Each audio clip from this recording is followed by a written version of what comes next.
This is Jeb Blunt, and it's Money Monday on the Sales Gravy Podcast. Say, make money, money, make money, money, money. Make money, money, make money, money, money.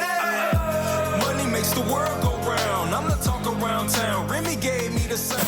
The Columbia Broadcasting System and its affiliated stations present Orson Welles and the Mercury Theater on the air in The War of the Worlds by H.G. Wells. Welcome to Money Monday. I'm Tim Doust, filling in for Jeb Blunt. Here with a story from 1938 that's not just about aliens invading New Jersey, but about how fear, belief, and storytelling pack a punch in sales. Picture this, October 30th, 1938. Families gathered round the radio for some Saturday night entertainment.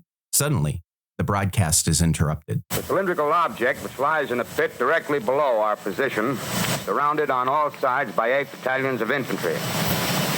Ladies and gentlemen, I have a grave announcement to make. Incredible as it may seem, both the observations of science and the evidence of our eyes. A live report claims Martian cylinders have landed right in Grover Mill, New Jersey. Panic sets in fast. People flood the phones, clog traffic, even flee homes thinking Earth is under attack. Sounds wild, right? But here's the thing. It's fake. A carefully crafted radio drama by 23-year-old Orson Welles and his Mercury Theater. Yet what he did was masterful storytelling and emotional engagement. Within minutes, he had listeners hooked, buying into the story emotionally before their brains registered, wait, is this even real? That emotional buy-in, that's exactly what Jeb Blunt preaches in Sales Gravy every day. People don't buy based on pure logic. They buy on emotion and then justify it with facts. Let me break it down for how Welles pulled it off and how every sales pro can learn from it. First, emotions rule. I have been requested by the governor of New Jersey to place the counties of Mercer and Middlesex as far west as Princeton and east to James. Orson Welles didn't just read a script. He created tension, uncertainty, and gravity. His voice was calm, yet urgent, like a trusted news anchor delivering a breaking story. The audience felt it, heartbeat rising, eyes wide, before they had time to check the facts. If a bunch of farmers and city dwellers could fall for a Martian invasion, what's that say about how prospects feel when they buy?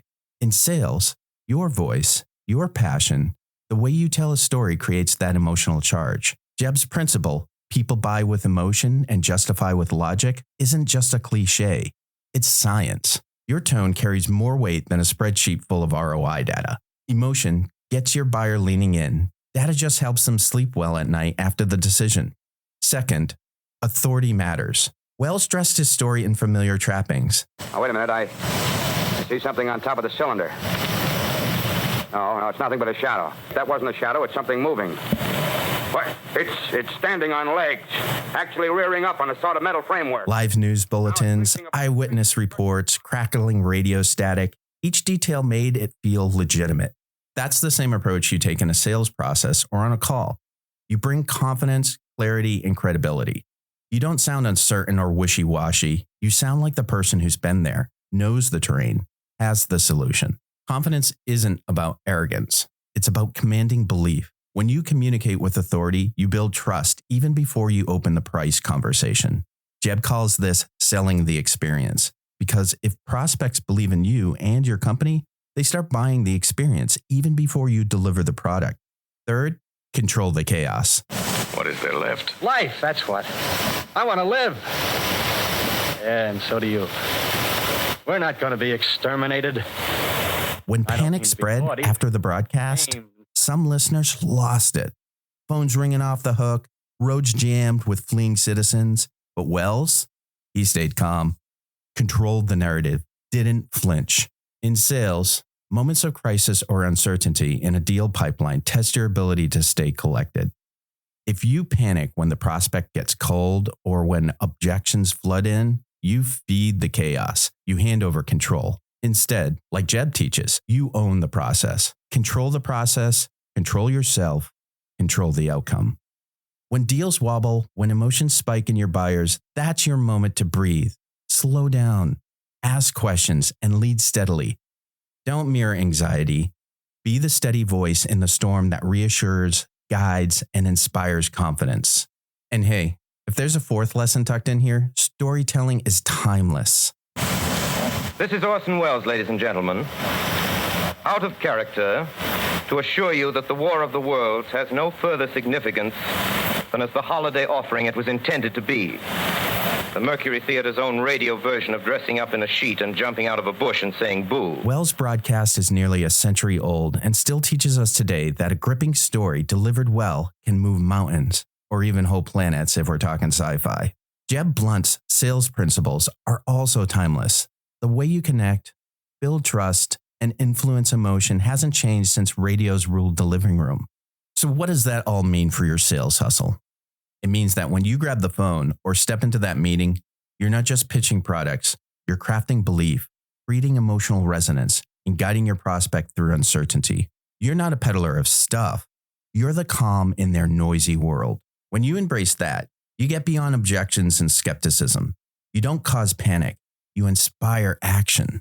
Because in the end, like Orson Welles on that fateful night, you're telling a story to move people, to spark trust, and to close deals like a pro. So goodbye, everybody, and remember, please, for the next day or so, the terrible lesson you learned tonight.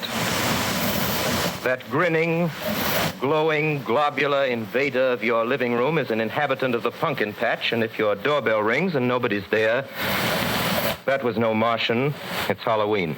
This is Tim Dowse from Sales Gravy Studios reminding you, when the sales airwaves get noisy, keep your voice steady, your mind sharp, and your heart connected. Stay calm, stay confident, and make one more call.